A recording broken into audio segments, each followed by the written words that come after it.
Hey, what do you think about that wine? I like it. Any notes? Could you Uh, describe it? is it tannic? That's a wine word, right?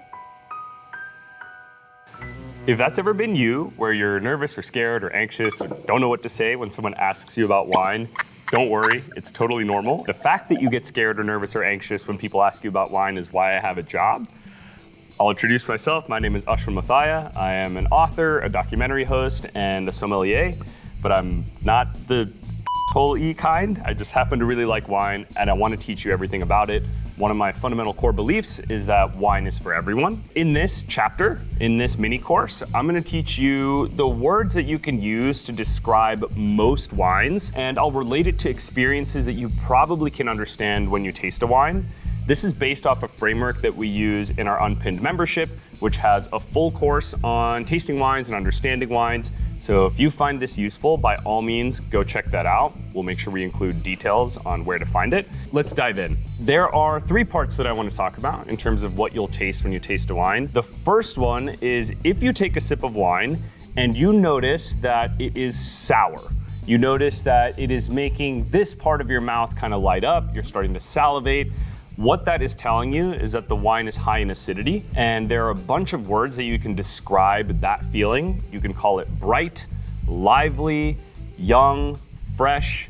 If you're feeling funky, you can call it hip. Usually we use these types of words, vivacious, when a wine is high in acidity. And again, the way you feel that is if you take a sip of wine and it tastes sour, and I know all of us have tasted something that's sour. Maybe when you were a kid, you had warheads, you remember that feeling, it kind of makes your jaw lock and your mouth start to salivate. Those are the words you can use. Lively, bright, fresh, sour, vivacious, even the word young, potentially. So those are already 5, 6, 7 words you can use to describe a wine if you feel like you're freezing up. The next thing I want to talk about is what happens in the middle of your palate, and this is body. Body is a very bastardized element in wine. It's also highly controversial, even amongst folks in the industry. So some people consider body to be mouthfeel, which is a compound measurement, and we won't even get there and why I disagree with it right now. But body, for our purposes, is alcohol content, and the way you perceive body on your palate is by weight.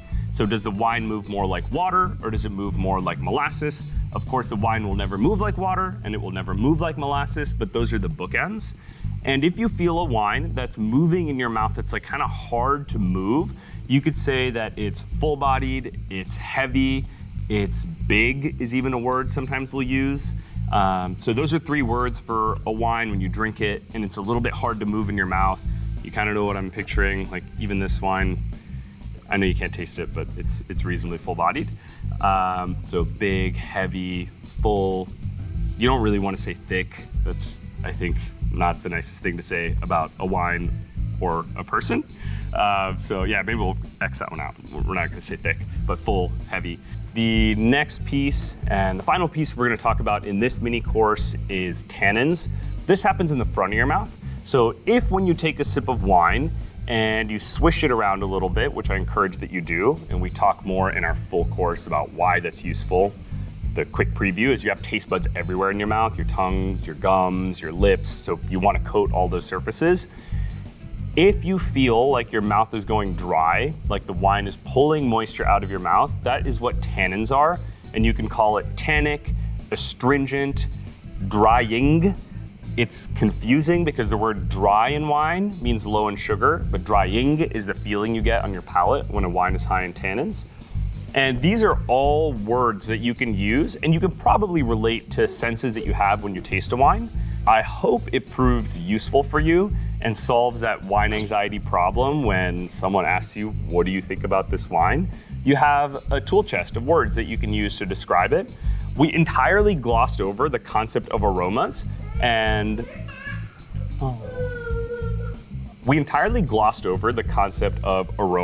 because it's a whole separate topic and it's in our full course, which I encourage you to check out. But for taste, what you feel on your palate, you now have 9, 10, 11, 12 different words that you can use, and hopefully you can relate it to an actual sensation that you feel in a glass of wine, even if you're fairly new to tasting wine. So we'll recap here what we talked through. we went from the back of our palate to the front of our palate. So first was acid, which tastes sour. And the words we use if we have a wine that tastes sour are bright, lively, young, fresh. You could use the word sour if you want. It's just not as, doesn't sound as sophisticated, but by all means, if you want to use it, use it.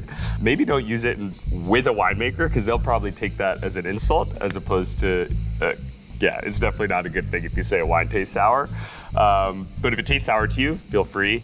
So lively, bright, young, fresh, hip, vibrant, vivacious, those are your words for acid sourness. The next thing we talked about is body in the middle of your palate. So does the wine move like water? Does it move more like molasses?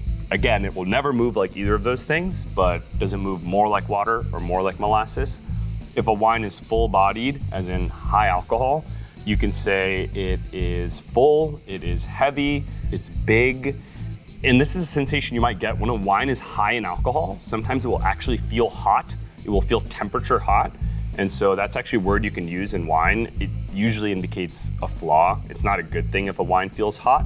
But those are your words for things you notice in the middle of your palate. Tannins are the final piece. They happen mostly in the front of our mouth, kind of here. When you taste a wine that's high in tannins, you'll actually feel your gums and your lips kind of stick together, and you'll need to reintroduce moisture into that part of your mouth. Sometimes you'll do it subconsciously, so just keep an eye out for that.